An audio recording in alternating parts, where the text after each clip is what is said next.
ਇੱਕ ਓਮਕਾਰ ਸਤਨਾਮ ਕਰਤਾ ਪੁਰਖ ਨਿਰਭਉ ਨਿਰਵੈਰ ਅਕਾਲ ਮੂਰਤ ਅਜੂਨੀ ਸੈਭੰ ਗੁਰ ਪ੍ਰਸਾਦ। ਇੱਕ ਓਮਕਾਰ ਸਤਨਾਮ ਕਰਤਾ ਪੁਰਖ ਨਿਰਭਉ ਨਿਰਵੈਰ ਅਕਾਲ ਮੂਰਤ ਅਜੂਨੀ ਸੈਭੰ ਗੁਰ ਪ੍ਰਸਾਦ। ਇੱਕ ਓਮਕਾਰ ਸਤਨਾਮ ਕਰਤਾ ਪੁਰਖ ਨਿਰਭਉ ਨਿਰਵੈਰ ਅਕਾਲ ਮੂਰਤ ਅਜੂਨੀ ਸੈਭੰ ਗੁਰ ਪ੍ਰਸਾਦ। ਇੱਕ ਓਮਕਾਰ ਸਤਨਾਮ ਕਰਤਾ ਪੁਰਖ ਨਿਰਭਉ ਨਿਰਵੈਰ ਅਕਾਲ ਮੂਰਤ ਅਜੂਨੀ ਸੈਭੰ ਗੁਰ ਪ੍ਰਸਾਦ। ਧੰਨ ਧੰਨ ਗੁਰੂ ਗ੍ਰੰਥ ਸਾਹਿਬ ਜੀ ਮਹਾਰਾਜ, ਧੰਨ ਗੁਰੂ ਗੋਬਿੰਦ ਸਿੰਘ ਸਾਹਿਬ ਸੱਚੇ ਪਾਤਸ਼ਾਹ। ਕਮਾਲੇ ਕਰਾਮਾਤ ਕਾਇਮ ਕਰੀਮ, ਰਜ਼ਾ ਬਖਸ਼ ਰਾਜ਼ਕ ਰਿਹਾ ਕੋ ਰਹੀਮ। ਅਮਾ ਬਖਸ਼ੋ ਬਖਸ਼ਨ ਦਿਓ ਦਸਤਗੀਰ, रज़ा बख्श रोज़ी देहो दिल पजीर। शहनशाह खूबी देहो रहनमू के बेगूनो बेचूनो चूबे नमू। न साजो न बाजो न फौजो न फर्श खुदावंद बख्शन ने हुआ शर्श वाहिगुरु जी का खालसा वाहिगुरु जी की फतेह. We are visiting the Bani of the Anand, composed by Guru Amardas at Govindwal. This is the Bani which is directly related to the inner joy. For seeking happiness in this world, we manage our external environment. We try and do what is best possible. For finding our Anand within us, we have to manage our inner environment. This environment is dependent on the presence of a Guru in our lives. Because Anand is only available to those people who have the ability to go beyond the ego. Those who live within the ego migrate between happiness and sorrow. They traverse both possibilities. Because the ego lives in a world where duality exists. There is no absolute. Where the energy of the Creator is divided in a balance of two. And that is how creation exists. If there is only an absolute and there is no opposite, then there is only one Creator. Nothing else will exist. So the Maya of creation is the division of this energy of the Creator into two opposite polarities. And these polarities is what makes the world exist. North, south, east, west. Good, bad. Rich, poor. Right, wrong. Fast, slow. High, low.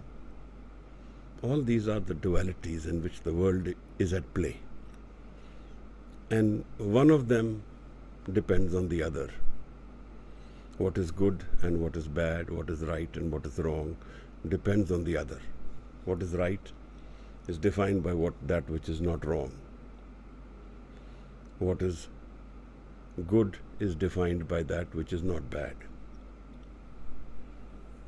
These are the absolute colors of life, white and black. And unmute kar diyo bakiyan. Please unmute everyone. So the duality which we live in this world, the dual world, is where happiness and sorrow pass by us on a daily basis. And this is the instability, which is the worrying aspect of life. This makes the environment unstable because they all live together. They all live one after the other. And there is change inbuilt into the environment. One thing which is certain about the creation is that it is going to change, constantly change. That is a mandatory requirement. The Anand Guru Amardas talks about is the absolute Anand, meaning it does not need the other for it to be defined. It doesn't need any other opposite. It is by itself complete. That means it is unconditional. The only condition which defines Anand is that Guru opens the door for this experience. And Guru opens the door to those who transcend the ego. And the transcending of the ego, going beyond the ego mind, going beyond the thinking mind, going beyond the moving mind, is not the ability of the individual involved. It is the Kirpa and Gur Prasad of the Guru. Without the Guru, this mind can't be transcended. The Karam world, so to say, is the ego world, where whatever we do gets recorded, because we are the doer. And as it is recorded, we have to pay the price for it.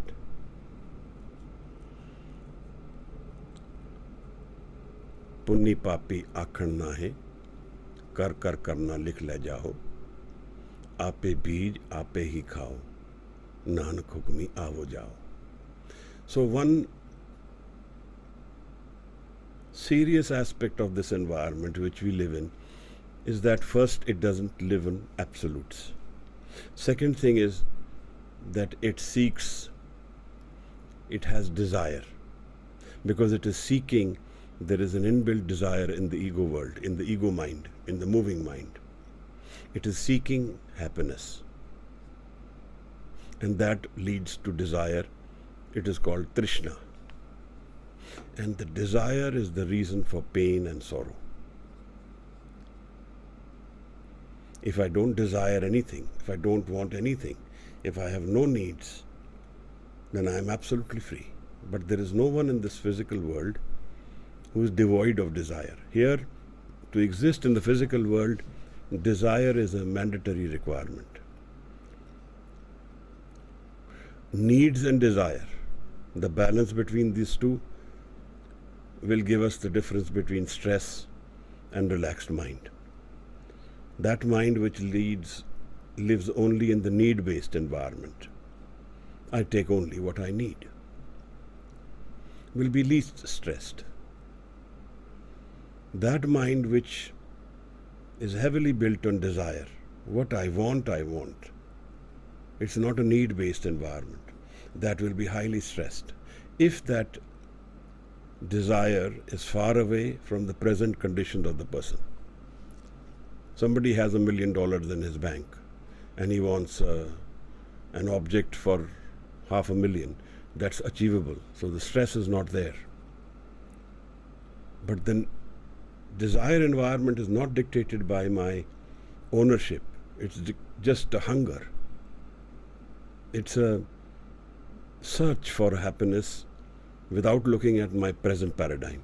It's an unreal world, imaginary world, where I want something and I feel I will be happy with it. I can get it. If I have the abilities, the capability, and my skills are not far away from what my desires are, then the stress will be not very high. But if the skills are skill set or knowledge set or the environment is very different from what I'm seeking, then it will be highly stressed. Like a person running after a train and always missing it constantly. Most of us have this dream, this life pattern, where we keep missing our goals again and again. There the stress will be higher. There then aberrations of the mind will start, manipulation, suppression, all kinds of different environments will exist. Guru Amar Das is the third Nanak, and the Bani of Anand is sung in Ramkali Rag, which is a favorite rag of the yogis.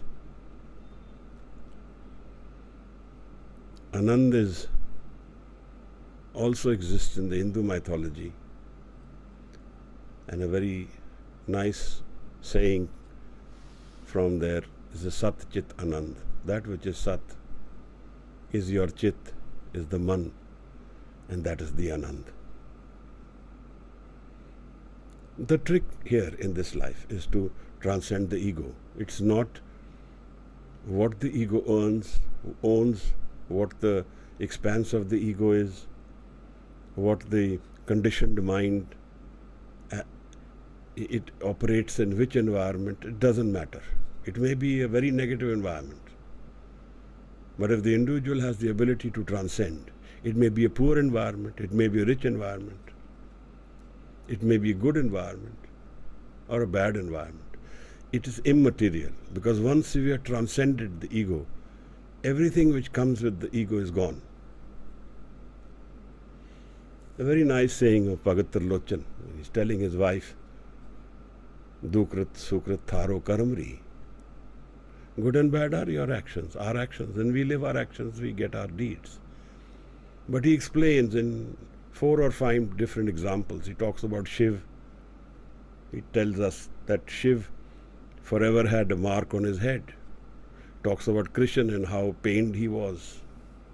Talks about Ram and how he had to suffer separation from his wife.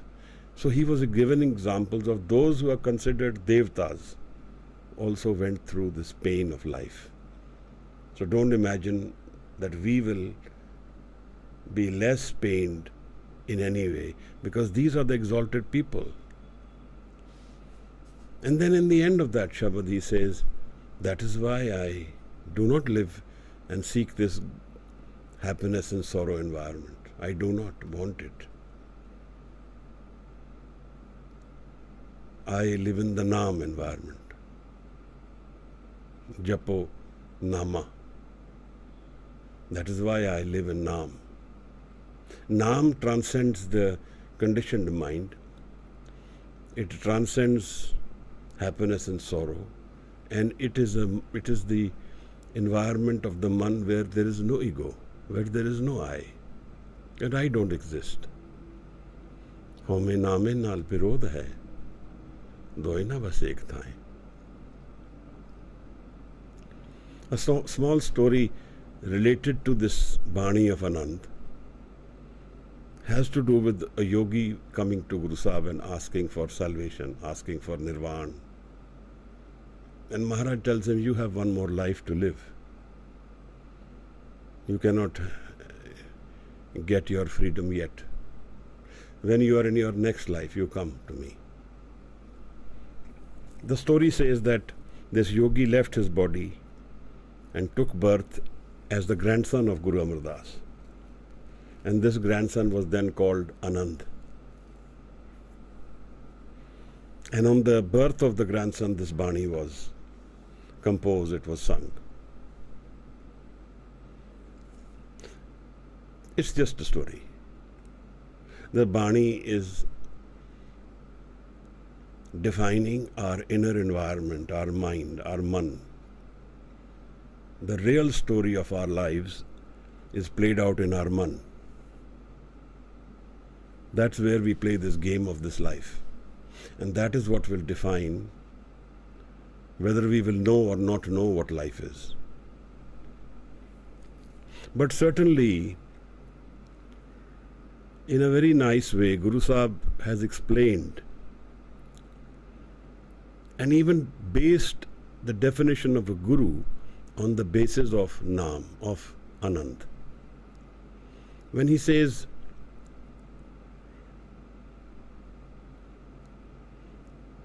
that person whom I meet and I find Anand, he is the Guru. Jis miliye man hoye Anand. When meeting that person, I transcend my ego. I transcend all my pain, sorrow, my errors, my mistakes. Jis miliye man hoye Anand, so Satgur kahiye. He defines Satguru on the basis of the ability to give Anand. Somebody who can make me transcend my ego.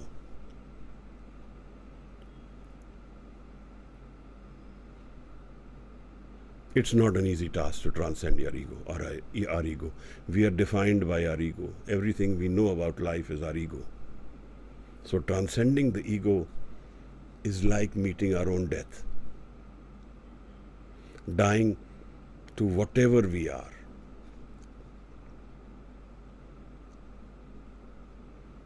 Marjivada is the word used in 6 scriptures. And it comes even in historical narrations of gurus and Sikhs. This concept of Marjivada comes. Whoever dies to the commandment of the Guru transcends the ego. That is literal as well as played out in the mind, in the psychology of the mind. We do go beyond our ego even when we live our daily lives. Whenever we are absorbed in some beautiful music and we forget ourselves. Whenever we do something which gives us joy and we are so absorbed in it, that our stresses go away, our thoughts go away, and we find peace. The thoughtless mind is the mind where the ego is gone. The thinking mind is the ego mind. All our thoughts come from our ego. I'm doing a session on Dhyan on the 21st. One of the ways of transcending the ego is watching the mind, watching the thoughts. Watching them, in a way, makes us stop energizing our mind. What energizes the mind is the key question. We energize our mind. Our thoughts come from our own man, and we don't realize that. They get triggered by conditioning. I'm a photographer, so I'm conditioned to seeing nice environments and getting absorbed by them and taking them in my camera. This is the conditioning of a photographer. So whenever he sees an image, it quickly comes and translates. It quickly translates itself into action. It's like a knee-jerk reaction. What the ego mind does and how it is trained has to do with the ego.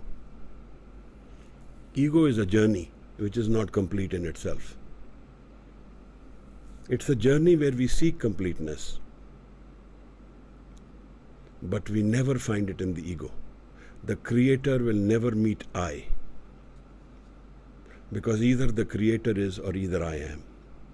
How me na me naal birodh hai, doy na bas ek thaye. So when I transcend the ego, then there is the creator. Bhagat Kabir in one of his shabad says, Tu karta, tu hua, mujh mein raha na hu. By keep saying you are, I have gone beyond the me. So my pain and sorrow are baggage of the I. The ego does everything. The ego lives the karam world. Who is doing the action? I am doing. If there is no I, there is no action. If there is no action, there is no record of that action, then there is no repercussions of that action. There has to be a doer for somebody to say, I did this, and he will pay the price for it. Punni papi akhan nahe, kar karna likh le jao. Ape beej, ape hi khao. Nanak hukmi aavo jao. For wandering this world, I have to exist. If I am not, there is no wandering, there is no pain, there is no karam. The karam world dies with the ego world. So when we are looking at dhyan as an option of the mind, we must know what is the source of the man, where are the thoughts coming from. If I watch my thoughts, then the thoughts will drop because I energize the thoughts unconsciously. So I have seen a picture I like and it triggers a thought and I catch that thought and that becomes me. So I am always constantly redefining me in my thoughts. So I also is changing. Heraclitus, a Greek astrologer, a philosopher, he says man can never enter the same river twice, for it's the changing river. And the person is also changing. Everything in this environment, in this world is changing. Nothing is constant. That is why there is a story in the Greek mythology which talks about happiness and sorrow being very good friends, but they fought very badly.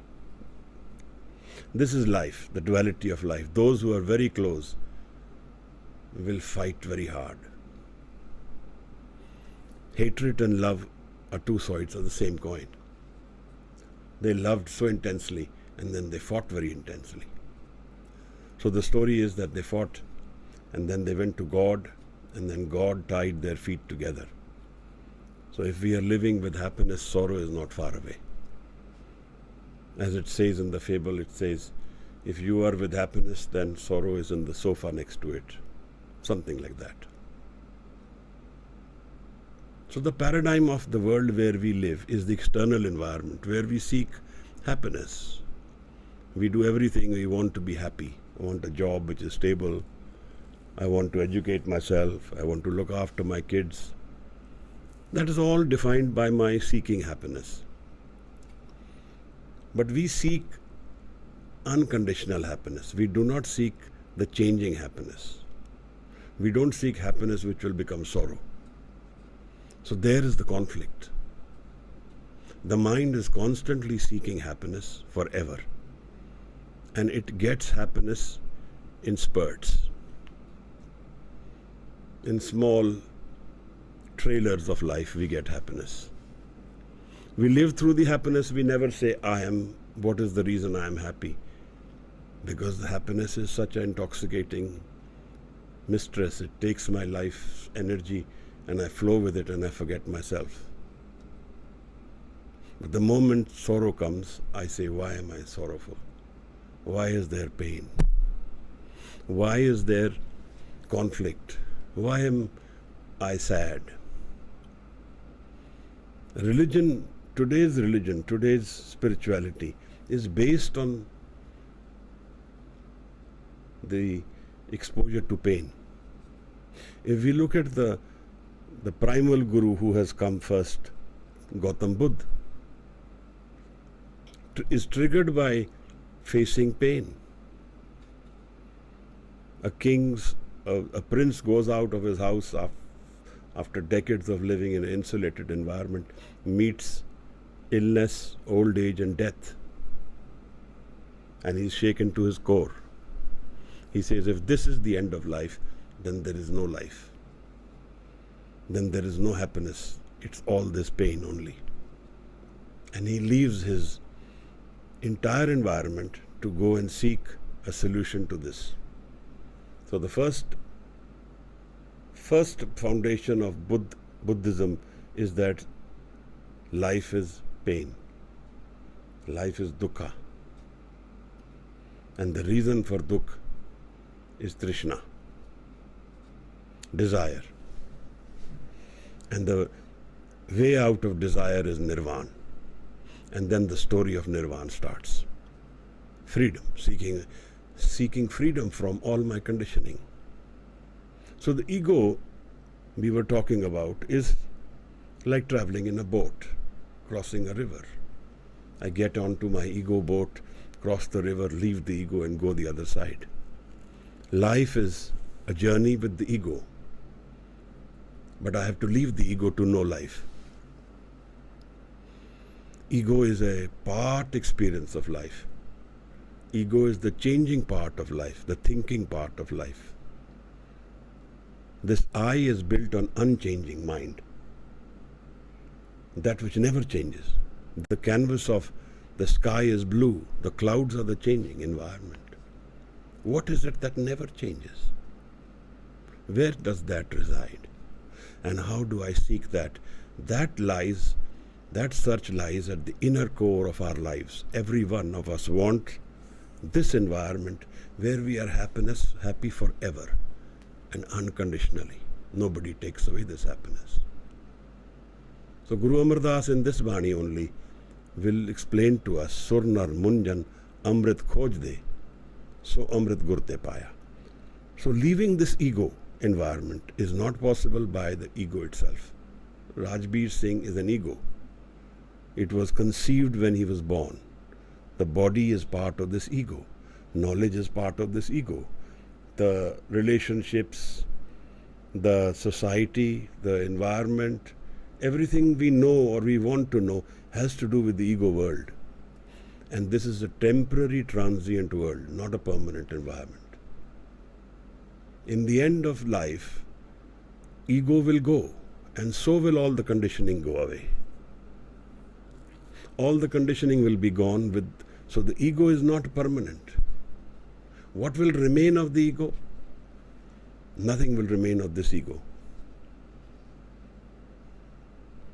Guru Gobind Singh Sahib Maharaj in the Zafarnama asks Aurangzeb, where is Babur? Where is Humayun? Kuja Babur, Kuja Humayun ast. Where are they gone? Kuja, where are they? The ego is gone. The person is gone. Everything is gone with it.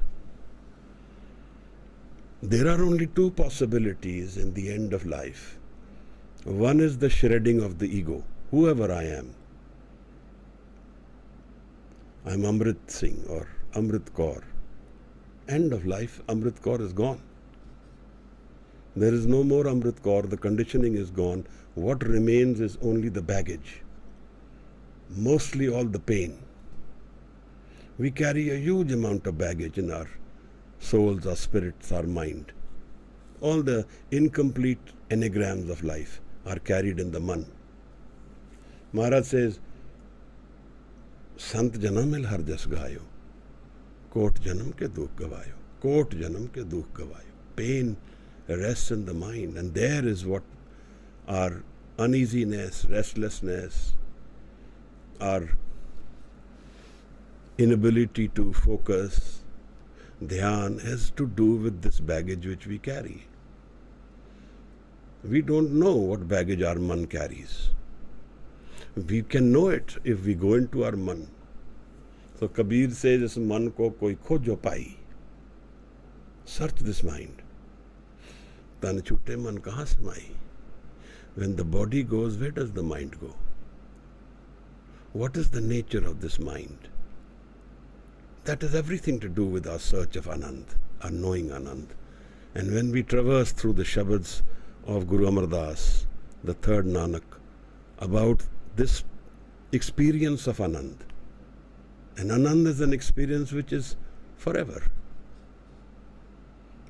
It cannot be taken away from you once it is with us. That Anand which is with us forever and which cannot be taken away is a very powerful experience because it is absolute. The nature of this person who has known this Anand is not dependent on the physical anymore. It's a very powerful thing. So you see that individuals who are martyred, we have so many examples. Guru Arjan Sahib is put on a tatti tavi, and he is not feeling the pain because he is not the body. Who feels the pain? The pain is felt by the man. The body is attached to the man, it feels the pain. When it goes through an experience of pain in the body, it's felt in the man. But if I am not the body, then where does the pain go? Then there is no pain. The environment which is managed by the sadhu is the man environment, the inner environment of the mind. That environment which doesn't change. And where does this lie, Maharaj? It lies within us. It lies in the unchanging part of life, which we have not known, but we know in our sleep, unconsciously. Jagrat Supan Sokopat Turiya. The fourth stage of sleep, where there is no REM, there is no random eye movement. There is complete rest. The mind goes away, completely vanishes. There is no signal in the man. Whenever we are dreaming, there is a signal in the brain. The electrical signal, very feeble but can be read, and today's machines read them accurately. But they say for some time, few minutes, 5, 10, 15 minutes, the mind's gone. It's completely vanished. There is no signals. Where does it go? It goes into Turiya. This is the energy moment of life. This is where we are energized in sleep. We know it unconsciously. But sadhu wants to know it consciously. That's the difference between the sadhu's experience of life and our experience of life. He consciously goes into Turiya. He consciously leaves the ego and transcends it. The moment you transcend the ego, all your baggage, pain, sorrow, everything is gone. So, one step away in the man, one step away from our pain, sorrow, tragedies, errors, one step away lies perfection. And it doesn't depend on what right or wrong I've done. Often enough, we always relate everything in life to karam. Karam is the action. Karam has two different origins. One origin of this word karam is to do with the Persian. In Persia, the karam means grace, Gur Prasad, Kirpa, Nadar. And in Sanskrit it means action, doing. On the Walden Pond, Henry David Thoreau goes away for some years from his life, gives up everything, goes and lives on a pond, grows his own vegetables, goes home for once in 2-3 months to wash his clothes, lives alone by himself and meditates. He records everything he is going through. There's a book he wrote on the Walden Pond. 2 words come out from the experience of this inner mind, the doing and the being mind, the action mind and the being mind which never changes. The ability to transcend this ego while we live, the ego which will be gone at death, the ego which we will give up when we die, can be consciously given up in the spiritual life with certain amount of kirpa and understanding and practice and attitude. And that attitude makes us transcend this ego. So we die while we live. We die as well as we live it. We can go back to that ego world and live it, yet be free of it. So we have both these possibilities. This is the trick which is related to Anand. Let me explain this with some other idioms which come into being from the yogic tradition. 500 years ago in India, there were 3 religions which were known: Hindu, Muslim and the Yogi. Yogi was not the Hindu at that time. The yogic tradition came separately. In the Guru Granth Sahib it's separately mentioned very often. Trikuti, which is now known as the third eye.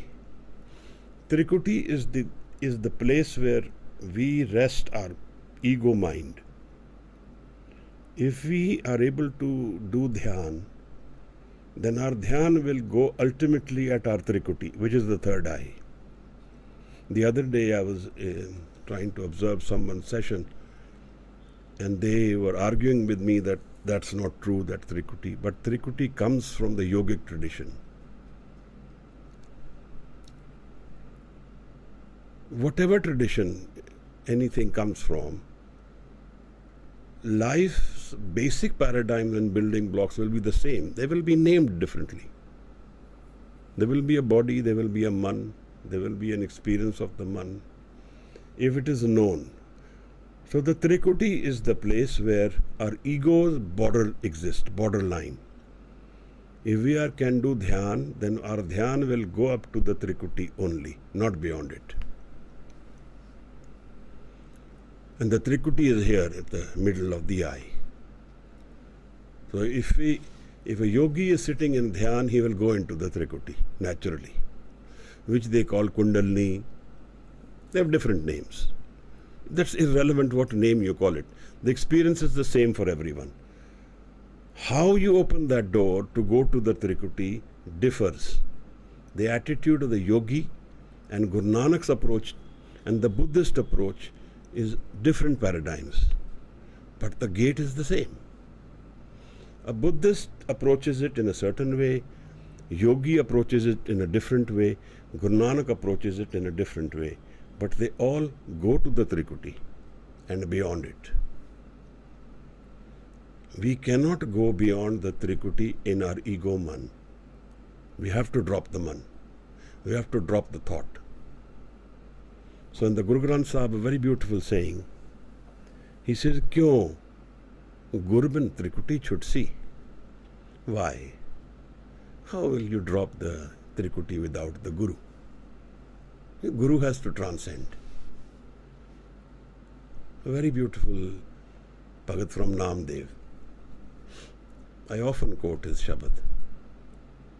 Nar te sur hoye jaat nimukh mein, Satgur Budh sikhlai. within a flash of an eyelid. Nimak is the flash of an eyelid. He says, within the flash of an eyelid, I was born a nar, a human being, and I became a devta, sur. This is the Trikuti. He left the Trikuti. Instantly, the Guru leaves it. Guru's presence makes us leave this Trikuti. And you will see, when we go ahead in this Bani of Anand, it has 40 Pauris, each Pauri meaning step. And each step explaining something more about life. And he will explain. In fact, this is the one Bani where he also talks about the Dasam Dwar.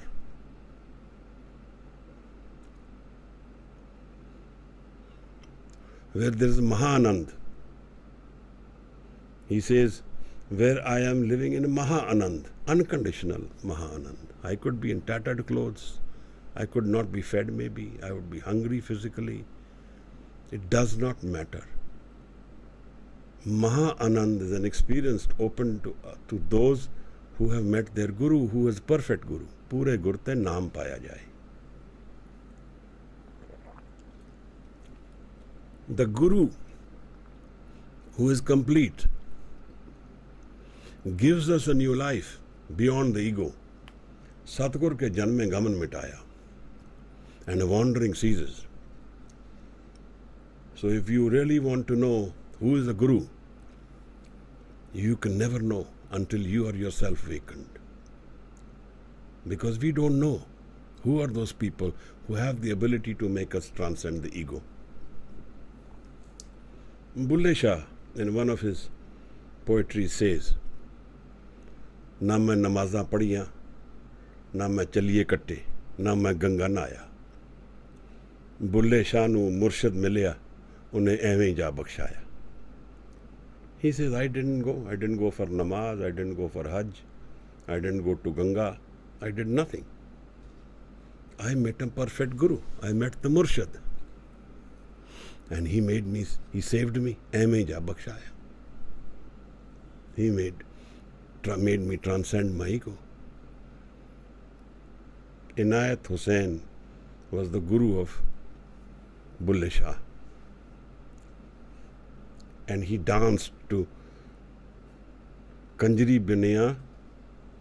The words he used was Kanjri Baniya, mein izzat katdi nahi. I don't feel I will dance for my Guru. I have to please my Guru. He learned dancing to go and please his Guru because he was angry with him.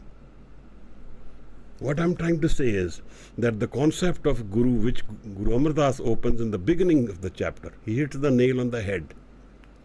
Anand pe hai meri maaye Sadguru mein paya. I found my Guru, I found Anand.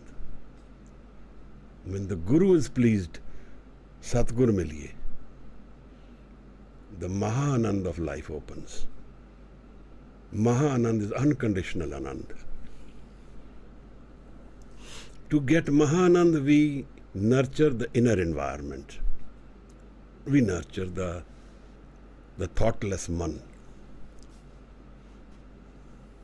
And we don't wander, seek. We don't get desperate. We be restful and patient. We take our choices and wait for the results. We don't push them.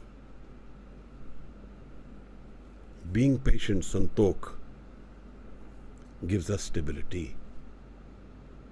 And stability is the key for opening the inner door. Without a stable mind, we can never transcend the ego because we are not there. Who will the Guru attend to? My mind is wandering. The meeting between me and my Guru has to happen in the man. Satgur ke jan mein gaman mitaya. He gives me a new life away from my ego life. And the other thing which Guru does, pure gurte naam paya jaye. Naam is the gift of the Guru. What is Naam? Is the egoless state of mind, where I am not, where the ego is not, where there are no thoughts. But I have known a relaxed mind, a mind which feels love and joy together, which is not fearful, which is loving and not fearful. Even the fear of death doesn't exist in this mind. This is the backdrop of this Bani of Anand, the Bani of the complete Maha Anand of life, the experience of life. Meeting my Guru, I get this Anand. Narte sur hoy jaat nimukh mein Satgur Buddh sikhlai. Jin manaste devte ki kart na lagi var. From the human become Devta. Who does this? Guru. And what is our attitude of life? Our attitude is not seeking a Guru. Our attitude is I know. I don't need anyone. Nanak Guru na chetani. Man apne suchet. My mind is all aware. I know everything. Chute tilbo arjo sunji andar khet. Like the til, the plants of the sesame, which gets rotten their own field. The ego mind rots with the body itself. It doesn't transcend death. It can't transcend death. And the baggage of karam will go with that seed of life into its journey. And where will the journey go? We don't know. We don't know where the next time it will drop, what will happen. There is a hukam defining all creation, and it is not built on individualism. It is built on complete justice. So as we do, so we shall reap. And that is what happens to us when we live through life, unknowingly imagining we are okay, we will be taken care of. And we write in the Facebook when someone passes away, is full of rest and peace. There is no rest and peace in death unless the mind is sorted before death. There is a guaranteed wandering after death if the mind is not sorted in this life. Guaranteed wandering. Because the mind doesn't know anything. It has no anchoring. Thamme koi na saadh bin. Nobody becomes stationary without knowing the stable mind. And we don't know stable mind. We don't know thirman. Then how we will be resting in peace? We will rest in desire. We will seek. Even in death, we will be desperate to find that identifications of ourselves which we have defined in the conditioned mind. And that will be the pain of life. What we have earned in this life is what we will live with. And the other possibility is that if the inner door is opened, then Maha Anand is opened, the person has already died while living, in a way. He has already experienced death of the ego while living. So he or she has found a life, a paradigm beyond the body.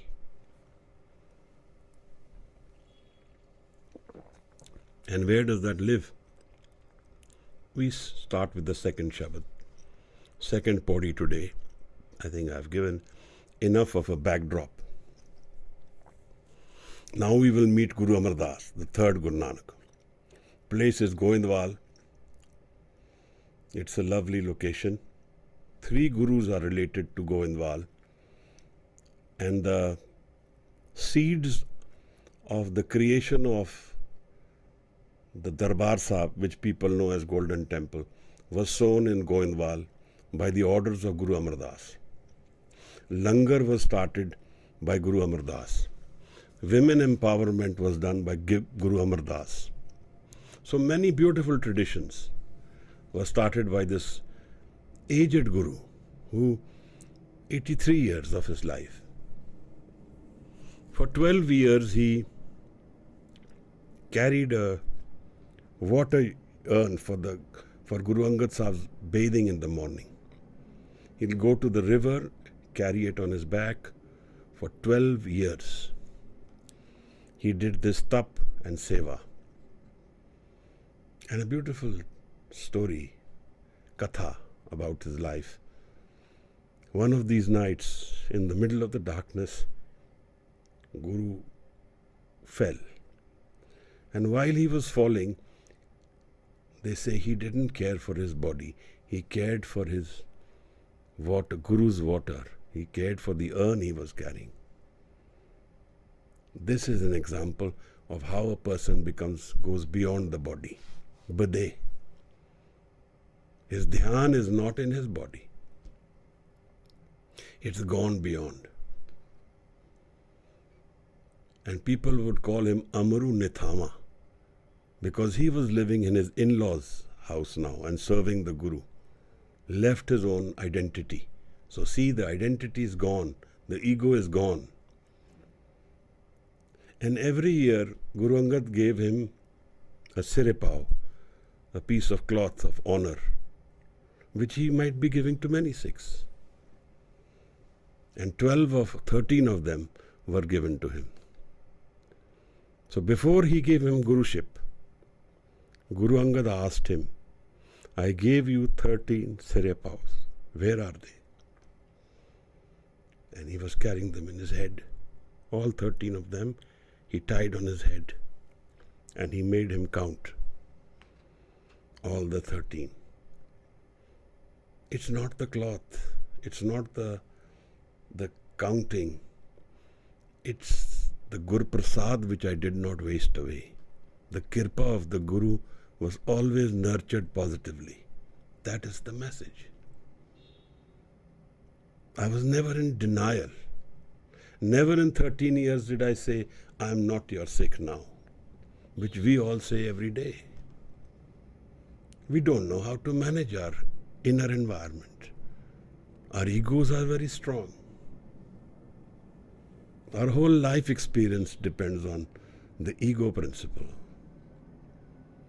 And Guru Amar Das makes him count the 13 of them. And then he was blessed with 13 powers. Nithamyan di thaon, neotyan di ot, nipatyan di pat, nigatyan di gat. Guru Amar Das and was visited by Akbar also. And he created the concept of Pehle Pangat, Pache Sangat. First meet, sit in one line. There was one way of transcending the caste system, the rich-poor crystal social paradigms, and make them one. First sit in Pangat in one line and eat together and then come to me. That's the concept of how Langar was created. Eat together as one. Accept that there is no divisions in society. And only then I will meet you. Pehle Pangat, Pache Sangat. Then I will do Sangat. So in many ways, Guru Amar Das's life journey as a guru was immensely loving, full of love. There is, even if you go to Goindwal even now, they have a nail in the wall which he used to hold when he did his tap. And then the Guru Amar Das grandson was Guru Arjan. And in his life, Guru Amar Das said, Dohe tha, Bani ka boy tha. My grandson. Grandson is the ocean of Bani. And Guru Arjan created the Guru Granth Sahib. He composed, compiled, nurtured Bani. Sukhmani Sahib. Dohe tha, Bani ka boy tha. And when the Pandits who created poetry for the Gurus, he says, Teh Janmat Gurmat Brahm Pachanyo. From birth he was a Brahm Gyani, Guru Arjan. Teh Janmat Gurmat Brahm Pachanyo. Kal Bhatt is the name of that poets. These were the Pandits. In the Guru Granth is the Shudra, the Pandit, the Khatri, everyone is together. There is no divisions for the Guru Granth, is all one. Those who have realized the Guru, they don't have any caste, they are the same. Bhagat Ravidas is considered a Shudra, Chamar. He sits equally as empowered as the other Gurus themselves with their Bani. Maharaj, we will read through the second Pauri and then we will explain, talk about what Guru Sahib is saying. Anudeep ji, sorry. Waheguru ji. ए मन मेरिया तू सदा रहो हर नाले, हर नाल रहो तू मन मेरे, दुख सब विसारना, अंगीकार ओ करे तेरा, कारज सब सवारना, सबना गला समरथ स्वामी, तो क्यों मनो विसारे, कहे नानक मन मेरे, सदा रहो हर नाले। ए मन मेरेया तू सदा रहो हर नाले, हर नाल रहो तू मन मेरे, दुख सब विसारना, अंगीकारो करे तेरा, कारज सब सवारना, सबना गला समरथ स्वामी, तो क्यों मनो विसारे, कहे नानक मन मेरे, सदा रहो हर नाले। Waheguru ji. Thank you, Maharaj. So the environment in the physical world, when we nurture our lives, we look after and do what we want, we look after the external environment of life. But when we seek Anand, we nurture the inner environment of life, the Man. The whole experience of spirituality will be played out in the mind, in the Man. And if we look after our inner environment, the Sufis called it the 11th direction. If we look after our inner environment, then we go inwards. Our life becomes less and less dependent on the external environment. Maharaj says, "Eh man mereya." He is addressing his man constantly. The whole play of Anand, of spirituality, of life, is going to happen in our minds. And we play this game of life in our mind, so to say. Everything has happened, or happening, or will happen in our man. All its conclusions, all the sukh, dukh, happiness, sorrow, good, bad, right, wrong, all the ugly and the nice aspects all live together in our man. Maharaj says, "E man," he addresses the man, "E man mereya, tu sada raho har nale." You always remain with the Creator, with your source man. Whoever has created you, the Har, remain with him always. हर नाल रहे तू मन मेरे, दुख सब विसारना. How do I remain with the Creator? What is the way? I don't have any picture, a book. I don't have any shape or form. They say the Creator is formless, nameless. He doesn't have any defined parameters. Then how I will be with her? How I will remember the Creator? How will I do this? That's the key to this whole experience. Maharaj says in this, Simran is your key. Simran is memory, remembering. But even before I remember, I have to first open the inner experiences of the Man, and they happen through what is the name of the first Bani of Guru Granth Sahib, Jap Ji. Ji is the honor and Jap is the method. Jap. Jap man Satnam. सदा सतनाम, हालत पलत मुख उजल होई है. The life here and beyond both are exalted. There in this third line he says, Jai Har Simran Paya To Pad Gat Kini. When Jap becomes Simran, when I have now got a wind of the inner mind, when I know now who my Creator is not so far away, when I have now got a wind of my inner mind, Jai Har Simran Paya, then the dissection of the mind will start happening. The upad gat kini, the healing will start happening. Maharaj says that you have to be with Hari all the time by being in jap. And how do I do the jap? Guru Nanak Sahib gives a method. Gaviye suniye. By submerging the senses mind with the Shabad. Shabad is the Jugat. So in any tradition, there will be Jot and Jugat. Jot is the goal, Jugat is the method. Guru Granth, that is the Jot. And the method is Jugat, is Shabad. And how do I experience this Shabad? By focusing the mind away from the senses mind into the Shabad mind. Gaviye suniye, man rakhiye pao. So fill your senses with Shabad. Sing it with love. The key to spirituality is love. Pakya pao apar.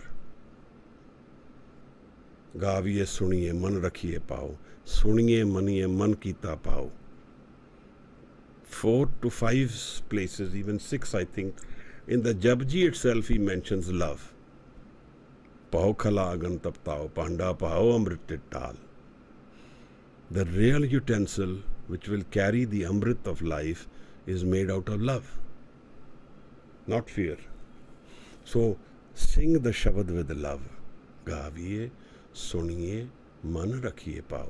And make your love within the man find its expression in the Shabad. The Shabad is Amrit. But a necessary aspect of this is there is no wandering mind. Aaron mat ved hatyar. 38th Pauri of the Japji, he concludes this, that the stable mind is mandatory. And a wavering mind will not experience the inner spirituality. Maharaj says, Har naal raho tu man mere, dukh sab vis. And what will happen, Maharaj? When I do Simran, when I do Jap, dukh sab visarna. All my pain will go away, all my sorrow will go away. Angi karo kare tera, karaj sab savarna. Not one task, not one thing, my project of work or my children's life. We have so many projects in our life. He says, first thing it will do is, it will take away your pain and sorrow. Dukh sab visarna. You will forget it. There will be no pain in your life. This is the paradigm of the man, not outside world. You will find an inner mind where there is no pain and sorrow. And angikar, and it will nurture you. Angikar, nurture you. Oh kare tera. Karaj sab savarna, and it will take care of all your tasks. All your tasks. Now there is 2 ways of looking at this aspect, all your tasks. One is that it will do away with everything. I don't even need a glass of water. The other is that I am seeking happiness. And I have found it unconditionally. And that enraptures the whole experience of life. If what I have needed I have found, and it is permanently with me and it cannot be taken away, my hunger for seeking goes away because I have already found what I'm looking for. I don't no longer go hunting and seeking, so the wandering goes away. And the other thing it does, it completes me. I don't have that incompleteness anymore, that I want something which will complete me. That which I am seeking is found within me.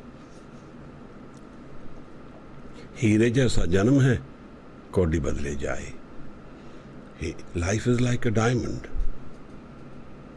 And that one thing which we are all seeking, which is at the core of our search, our wandering of life, is found by meeting the Guru. And then this Shabad, this Jap, Angikar oh kare tera, Karaj sab savarna. All your tasks will be done. All the tasks, because this life anyway is not a permanent life.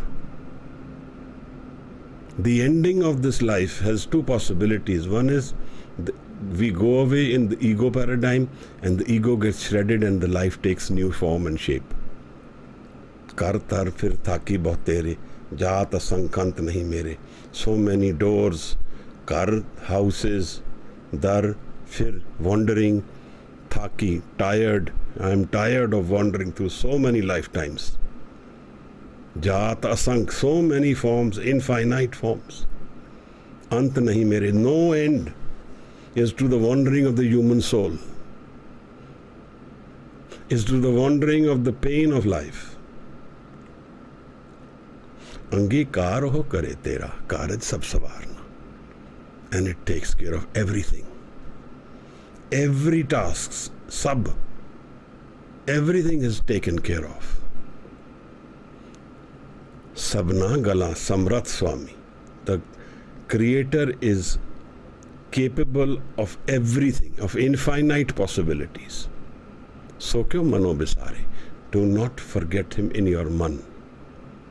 The core of spiritual life is this jap, dhyan of Shabad, of living this experience of our inner spirituality, and that rests at the core, Maharaj. Like we are breathing. Jap becomes like that. Involuntary. Always going on. Kahe Nanak man mere. And he reinforces. Nanak, he says, here Nanak is saying, is with Onkar, Kahe Nanak man mere sada rahe har naal. Sada is a very empowered word. Never take it lightly. He uses it in the first line and again in the last line. That means transcending death. Transcending time, space and cause. E man mereya, tu sada raho har nali. Kahe Nanak man mere sada raho har nali. Always remain with the Creator inside you. Dhyan. Always have that road, that naam. Always be refreshed in his focus of the Nirakar. God is not a photo. God is not an idol. Hak sach khalak khalak mein aane, Shyam Murat na hai. So this is the second Pauri of the Anand Sahib, Guru Amardas. This Bani has 40 Pauris, every one of them empowered and every one of them resounding in the Tat Gyan. Guru Amardas has these words are his favorite words, Tat Gyan. The Gyan of, at the root of life, Tat. Maha Anand. Guru Amardas gifts us with Maha Anand. Unconditioned happiness, absolute happiness, absolute life, with no errors, no faults, no pains, no sorrows. And where does it live? He tells us that also. Man, in the man, in our mind, not in our ego. So today's session we can conclude. But if you have any questions, if you want to say something, want to ask something, you can raise your hand, we will unmute you, or you can write it out. There is a chat box out there, you can write it out also. And we can discuss whatever points you want to raise. Otherwise, we have a tradition, we end the session with the Bani of the 6 bodies of Anand Sahib, which are sung at the end of every congregation in Sikhism, whether it is a sorrow or a happy occasion. Because life is Anand at the core, not at the transient.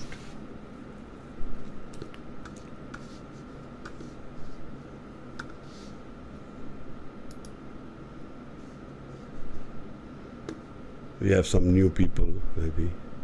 If you have any questions, any of you would want to say something. Otherwise, Anudeep will help us with Anand Sahib. We have a session coming up on the 21st of this month on Dhyan, on this game of the Man, the Dhyan of the Man. So if you are interested, you please message Indrajit, or you can write in the chat box. It will be in South Delhi somewhere in the evening. We have put the timing somewhere in the afternoon, and we will get back to you on the place, on the venue, if you are interested. So I don't think there are any questions or anybody wants to say something. Should I start with Anand? Hanji, we can. Anybody else? Last call. Ji Anudeep, please start with Anand Sahib. Waheguru ji Ram ਕਰਦੀ ਮਹਲਾ ਤੀਜਾ ਆਨੰਦ ਇੱਕ ਓੰਕਾਰ ਸਤਿਗੁਰ ਪ੍ਰਸਾਦ ਆਨੰਦ ਪਿਆ ਮੇਰੀ ਮਾਏ ਸਤਿਗੁਰੂ ਮੈਂ ਪਾਇਆ ਸਤਿਗੁਰ ਤਾ ਪਾਇਆ ਸਹਿਜ ਸੇਤੀ ਮਨ ਵਜੀਆਂ ਵਾਧਾਈਆਂ ਰਾਗ ਰਤਨ ਪਰਵਾਰ ਕਰੀਆਂ ਸ਼ਬਦ ਗਾਵਨ ਆਈਆਂ ਸ਼ਬਦੋ ਸੰਗਾਵੋ ਹਰਿ ਕੇਰਾ ਮਨ ਜਿਨੀ ਵਸਾਇਆ ਕਹਿ ਨਾਨਕ ਆਨੰਦ ਹੋਆ ਸਤਿਗੁਰੂ ਮੈਂ ਪਾਇਆ ਏ ਮਨ ਮੇਰਿਆ ਤੂੰ ਸਦਾ ਰਹੋ ਹਰ ਨਾਲ ਰਹੋ ਤੂੰ ਮਨ ਮੇਰੇ ਦੁਖ ਸਭ ਸਾਰਨਾ ਅੰਗੀਕਾਰੋ ਕਰੇ ਤੇਰਾ ਕਾਰਜ ਸਭ ਸਵਾਰਨਾ ਸਭਨਾ ਗਲਾਂ ਸਮਰੱਥ ਸੁਆਮੀ ਤੋ ਕਿਉ ਮਨੋ ਵਿਸਾਰੇ ਕਹਿ ਨਾਨਕ ਮਨ ਮੇਰੇ ਸਦਾ ਰਹੋ ਹਰ ਨਾਲ ਸਾਚੇ ਸਾਹਿਬਾ ਗਿਆਨ ਨਹੀਂ ਕਰਤੇ ਰਹਿ ਕਰਤਾ ਤੇਰਾ ਸਭ ਕਿਛ ਹੈ ਜਿਸ ਦੇ ਸੋ ਪਾਵੇ ਸਦਾ ਸਿਫਤ ਸਲਾਹ ਤੇਰੀ ਨਾਮ ਮਨ ਵਸਾਵੇ ਨਾਮ ਜਿਨ ਕੇ ਮਨ ਵਸਿਆ ਵਾਜੇ ਸ਼ਬਦ ਕਨੇਰੇ ਕਹਿ ਨਾਨਕ ਸੱਚੇ ਸਾਹਿਬ ਕਿਆ ਨਹੀਂ ਕਰਤੇ ਰਹਿ ਸਾਚਾ ਨਾਮ ਮੇਰਾ ਆਧਾਰ ਸਾਚ ਨਾਮ ਆਧਾਰ ਮੇਰਾ ਜਿਨ ਭੁੱਖਾਂ ਸਭ ਗਵਾਈਆਂ ਕਰ ਸ਼ਾਂਤ ਸੁਖ ਮਨ ਆਏ ਵਸਿਆ ਇੱਛਾ ਸਭ ਪੁਜਾਈਆਂ ਸਦਾ ਕੁਰਬਾਨ ਕੀਤਾ ਗੁਰ ਬਿਟੋ ਜਿਸ ਦੀਆਂ ਵਡਿਆਈਆਂ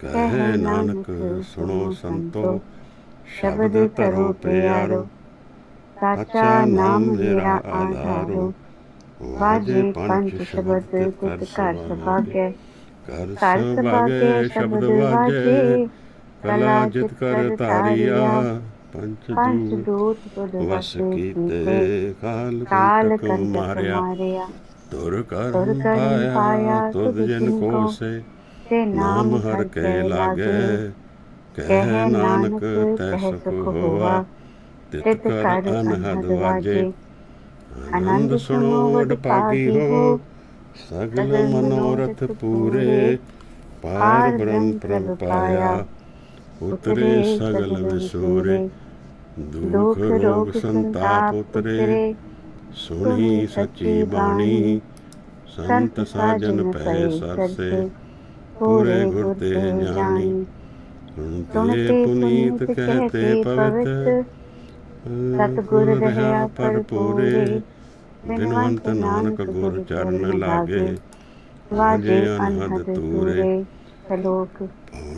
पवन गुरु पानी पिता माता तरत महत दिवस रात दुई दाई दाया हेले सगल जगत चंगियां बुराइयां वाचे धर्म हजूर करमी आपो अपनी के नेड़े के दूर जिनी नाम ते आया गए मुशक्कत काल नानक ते मुख उजले तेती छुट्टी नाल जिनी नाम ते आया गए मुशक्कत काल नानक ते मुख उजले तेती छुट्टी नाल।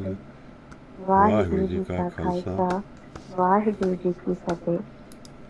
Thank you Anudeep ji. वाहिगुरु जी का खालसा वाहिगुरु जी की फतेह। Next week the third and fourth pauri, hopefully 2 pauris together. Waheguru ji का खालसा वाहिगुरु जी की फतेह। Thank you Maharaj.